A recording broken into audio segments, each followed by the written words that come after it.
তলৰ সমীকৰণটো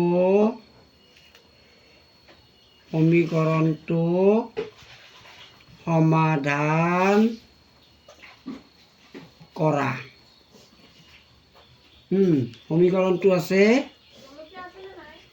6x - 5 = 13।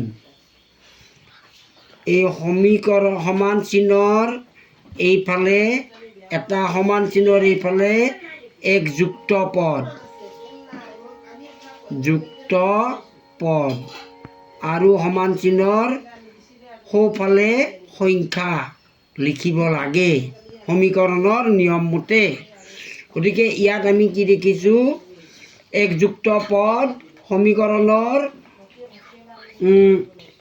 বাওঁফালে এক যুক্ত পদ আৰু এটা সংখ্যা আছে। গতিকে সংখ্যাটো আমি কি কৰিম, সমীকৰণৰ এইফালে 13টো আছে তাতে বহাম, এইটো এইফালে আনিম প্লাছ হ'ব।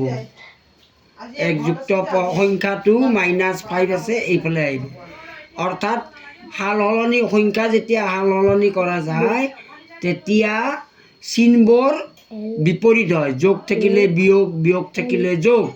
গতিকে ইয়াত হ'ব 13 × 5 = 18 আৰু ইয়াত 6x। গতিকে 6ৰ লগত কিমান পূৰণ কৰিলে 18 হয়, অৰ্থাৎ এক্সেৰে এই 18 সংখ্যাটোক এক্সৰ মান উলিয়াবলৈ 18 সংখ্যাক এই 6টোৰে হৰণ, 6টোৰে 18 হৰণ। 6 দি কেইবাৰ যাব, 6 × 3 = 18 বাৰ। গতিকে x = 3। এতিয়া এইটোক এতিয়া আমি কি কৰিব পাৰোঁ, ফলশুদ্ধি পৰীক্ষা কৰা। ফলশুদ্ধি পৰীক্ষা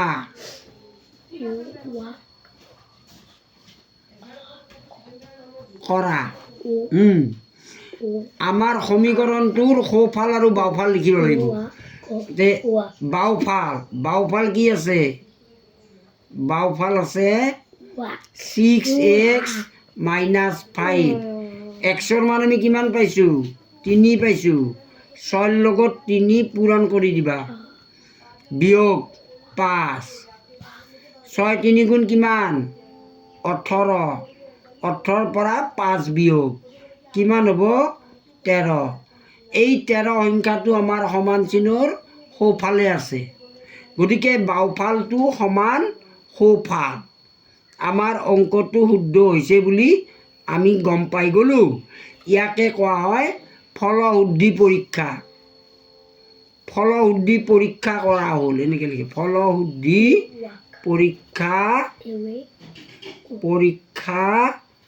কৰা হ'ল। কাটা।